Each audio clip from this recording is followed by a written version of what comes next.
o sal da terra. Mateus 5:13-16. Talvez as palavras que mais se ouvem à mesa de refeições sejam por favor, passe-me o sal. O sal é ingrediente necessário em nossos alimentos, e nossa saúde depende de um consumo adequado de sal. Adicionamos este elemento à alimentação não só para tomá-la mais saborosa, mas também para manter o correto equilíbrio do organismo, tão necessário à saúde. A dosagem excessiva ou deficiente de sal pode causar distúrbios indesejáveis ao nosso bem-estar físico. O valor do sal tem sido estimado desde tempos imemoriais. Os soldados romanos eram pagos com sal e, se algum deles era desleixado no cumprimento dos deveres, dizia-se que não valia o seu sal. Em todas as sociedades antigas o sal era usado como sinal de amizade, conceito que ainda prevalece. No mundo árabe, se um homem participa do sal de outro, isto é, se toma refeição com este, aquele está sob a proteção e cuidado do anfitrião. Se o pior inimigo de alguém chegasse à sua tenda e comesse do seu sal, o hospedeiro estaria obrigado a protegê-lo e fornecer-lhe provisão como se fosse o mais prezado amigo. Dessa ideia surgiu o conceito da aliança de sal, mencionado em 2 Crônicas 13:5, onde Deus fala de uma aliança de sal que fez com Davi. Antes dos tempos dos tabeliães que podiam autenticar a legalidade de um documento, quando duas partes transacionavam um acordo, regateavam sobre as condições até chegarem a um acordo definitivo. Então juntos comiam sal ou porções de alimento. O ato de comer o sal sujeitava-os àquilo que chamavam pacto de sal. Este pacto ou aliança estabelecia um contrato inviolável.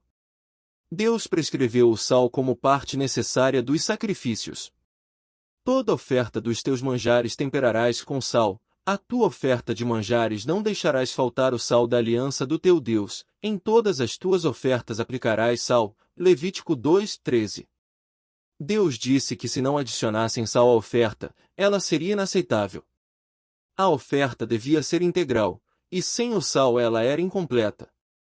Jó refere-se ao sal como ingrediente necessário à alimentação, ao formular a pergunta: comer-se-á sem sal o que é insípido? Ou haverá sabor na clara do ovo? Jó 6:6. Já nos tempos de Jó os homens reconheciam a importância do sal e lhe atribuíam especial significado. Quando o Senhor disse aos discípulos: vós sois o sal da terra, Mateus 5:13, estava falando de algo trivial, mas de grande significado na experiência deles. Se o sal perdesse o sabor, seria apenas areia, e a areia nada valia. O Senhor falou aqui de uma qualidade de vida que devia manifestar-se nos que o conheciam, que aprenderam a sua verdade, que haviam depositado nele a sua fé. Estes deviam ser o sal da terra. Em nossa sociedade, empregamos o sal para dar sabor e também como preservativo. Antes de haver refrigeração, preservava-se a carne imergindo-a em salmoura ou esfregando-a com sal, e então levando-a ao sol para secar. Nossos antepassados, viajando através dos prados, dependiam de carne salgada para seu sustento. Devido a este conceito comum, consideramos esta passagem como ensino do Senhor de que os crentes são preservativos. Alguns acham que a presença dos crentes no mundo poupa do juízo, e que este mundo é um bom lugar porque aí vivem os crentes. Esta ideia baseia-se num conceito errôneo do que o mundo é aos olhos de Deus.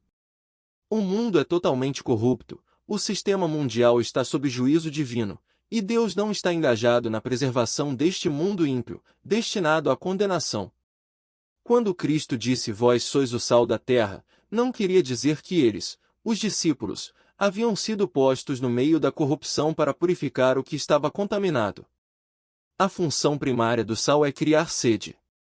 Sem sal na comida, há ingestão inadequada de líquido, o que redunda em desidratação, que por sua vez causa enfermidade ou morte. Isto se verificava especialmente nas regiões desertas onde o Senhor se encontrava. Se um viajante não bebesse a devida quantidade de água, sofreria desidratação e morte durante a viagem. Portanto, uma parte essencial da bagagem de cada viajante era um saco de sal para prevenir a desidratação e suas consequências. Sabemos disto mesmo em nossos dias. Os que executam trabalho manual no verão usam comprimidos de sal. Esses comprimidos provocam sede, impedindo assim a perigosa desidratação. Se, porém, substituirmos o sal por um comprimido de areia branca, o resultado inevitável será a desidratação. Quando Nosso Senhor disse vós sois o sal da terra, dizia aos discípulos que ele os pusera no mundo a fim de provocarem sede dele na vida e experiência dos que morrem porque não conhecem a fonte de água viva. A função do crente é despertar sede de Jesus Cristo. O Senhor disse antes, bem-aventurados os que têm fome e sede de justiça, porque serão fartos. Sem apetite não se come, e sem comer não haverá sustento. Remova-se o apetite, e o resultado inevitável é a morte. O Senhor disse aos discípulos que ele os havia colocado ali de sorte que suas vidas fossem como sal para aqueles com os quais entrassem em contato. Assim, o que ouvissem de seus lábios e vissem em suas vidas provocaria fome e sede de Cristo, o que impulsionaria os homens a buscá-lo e receber dele a água da vida. Sem sede não se bebe, por conseguinte não se pode viver. Um incidente relatado no capítulo 10 de Marcos deixa isto muito claro.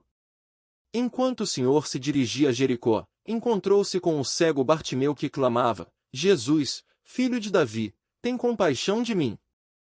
V 47. Os circunstantes procuraram silenciar o cego, mas o Senhor o chamou. Trouxeram-lhe Bartimeu. Perguntou-lhe Jesus, que queres que eu te faça? V 51.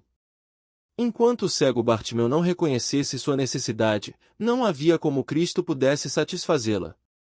Por isso ele provocou a confissão de Bartimeu, Mestre, que eu torne a ver. Em resposta ao seu desejo de ver, Cristo curou. O princípio é muito claro. Cristo quer fazer pelo homem aquilo que o homem reconhece como sua necessidade. Enquanto o homem não admitir que está perdido, não terá desejo algum de ser salvo. Enquanto não admitir sua impiedade, não desejará a piedade. Enquanto não reconhecer que está separado de Deus, não terá desejo de desfazer a separação. Sem apetite não há pedido. Sem pedido não há ação. Deus colocou os crentes na presença dos não salvos para que, por suas palavras e vidas pudessem criar nos perdidos a fome daquilo que os satisfez. Para suplementar este ensino, o Senhor usou mais uma figura. Vós sois a luz do mundo. V 14. A natureza da luz é brilhar. Não existe luz que não se comunica. Não há luz contida em si mesma. A luz pode originar-se numa estrela distante e percorrer um espaço de anos-luz, todavia, ela não se cansa de brilhar, não cessa de fazê-lo. É de sua natureza brilhar. Cristo disse que nos fez luz do mundo, e sendo assim não podemos encerrar-nos em nós mesmos. É da natureza do Filho de Deus comunicar a luz que lhe foi dada. Quem viaja pela Terra Santa fica impressionado com o número de aldeias edificadas sobre os topos das colinas, onde podem ser refrescadas pelas brisas. Ali também podem defender-se melhor dos invasores. Em vindo a noite, a luz das casas nas colinas não pode ocultar-se. De longe sabe-se a localização da aldeia próxima por causa da luz que vem do topo da colina.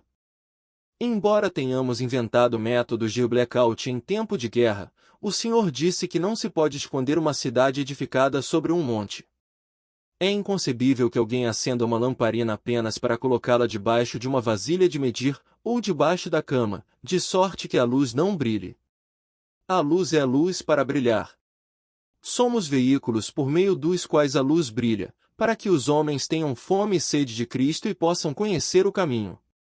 Uma coisa é dizer a uma pessoa que ela está perdida, outra muito diferente é dizer-lhe como sair dessa situação. Uma coisa é dizer a alguém que ele é culpado, outra é mostrar a essa pessoa como pode sua culpa ser removida.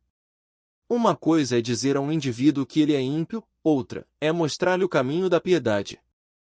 Portanto, essas duas figuras suplementam-se entre si. O crente, como sal, cria na pessoa que se encontra em trevas o desejo de algo diferente do que tem, mas a luz do crente mostra-lhe como sua fome e sede podem ser satisfeitas. O crente não é sal ou luz, ele é sal e luz. Ele desperta o apetite e mostra como satisfazê-lo. Paulo acentuou esta mesma verdade em Filipenses 2:14 e 16. Fazei tudo sem murmurações nem contendas, para que vos torneis irrepreensíveis e sinceros, filhos de Deus inculpáveis no meio de uma geração pervertida e corrupta, na qual resplandeceis como luzeiros no mundo, preservando a palavra da vida, para que, no dia de Cristo, eu me glorie de que não corri em vão, nem me esforcei inutilmente. Paulo torna bem claro que o crente recebeu luz e deve deixá-la brilhar demonstrando a palavra da vida. Comunicar a palavra de Deus é deixar a luz brilhar, como também o é viver segundo as Escrituras diante dos homens. Se o crente se fez luz, deve-se ao ministério da palavra em sua vida.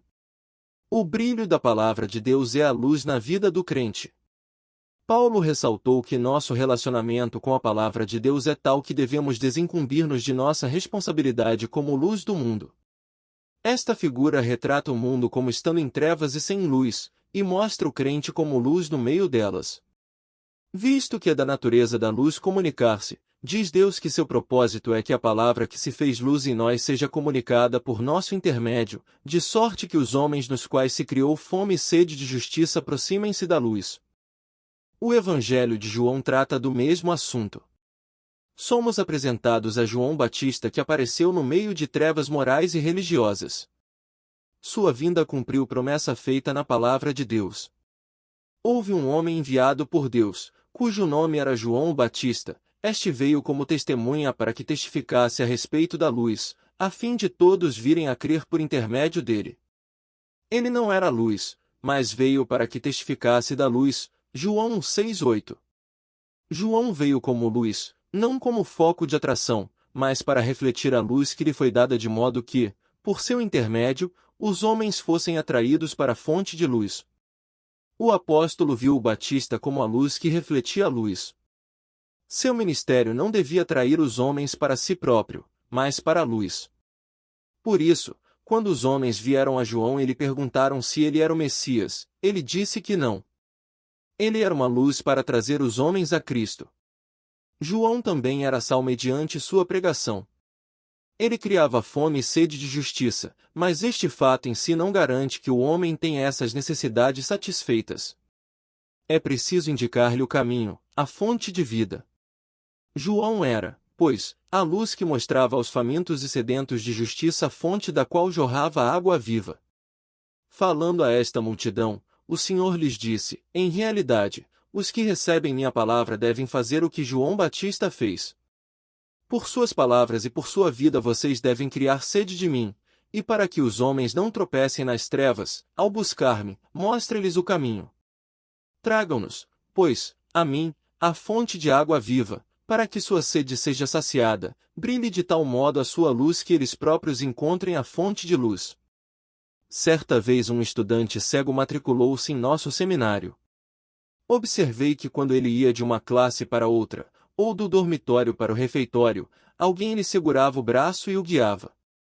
O guia que lhe tomava o braço era sua luz, ele andava na luz de outrem. O mundo em que vivemos é cego. Se todos os homens fossem cegos, os cegos não desejariam nada além de sua cegueira.